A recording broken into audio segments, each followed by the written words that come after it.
Sir ನಿಮ್ಮ ಹೆಸರು? Sir Devaraj ಅಂತ. ಯಾವ ಊರು ಸರ್? ಬ್ರಹ್ಮದೇವರಳ್ಳಿ. ಬ್ರಹ್ಮದೇವರಹಳ್ಳಿ, ನಾಮಂಗಲ ತಾಲೂಕು, ಮಂಡ್ಯ ಡಿಸ್ಟಿಕ್ಕು. ಮಂಡ್ಯ. ನೀವೇನು ಸೌತೆಕಾಯಿ ಹಾಕಿದ್ದೀರಾ ಸರ್? ಯಾವ ತಳಿ ಸರ್ ಇದು? ವ್ಯಾಗನ್ ಸೀಡ್ಸ್ ರಿಯಾ ಅಂತ. ರಿಯಾ ಅಂತೇಳಿ. ಎಷ್ಟು ಕೊಯ್ಲು ಕೊಯ್ದಿದ್ದೀರಿ ಸರ್? ಸರ್ ಇದು 6ನೇ ಕೊಯ್ಲು. ಎಷ್ಟು ಸಿಕ್ಕಿದೆ ಸರ್ ಇಳುವರಿ? ಸರ್ ಆಗಲೇ 12 ಟನ್ ಆಗಿದೆ. 12 ಟನ್ ಆಗಿದೆ. ಇದು ಎಷ್ಟು ಏರಿಯಾ ಸರ್ ಇದು? ಇದು ಎಷ್ಟು ಏರಿಯಾ? ಇದು ಒಂದು 30 ಗುಂಟೆ ಬರ್ಬೋದು. 30 ಗುಂಟೆ ಬರುತ್ತೆ. 30 ಗುಂಟೆ.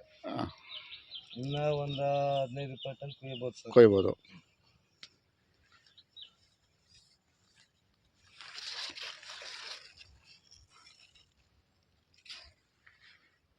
ಗಾಡಿ ಬರ್ತು.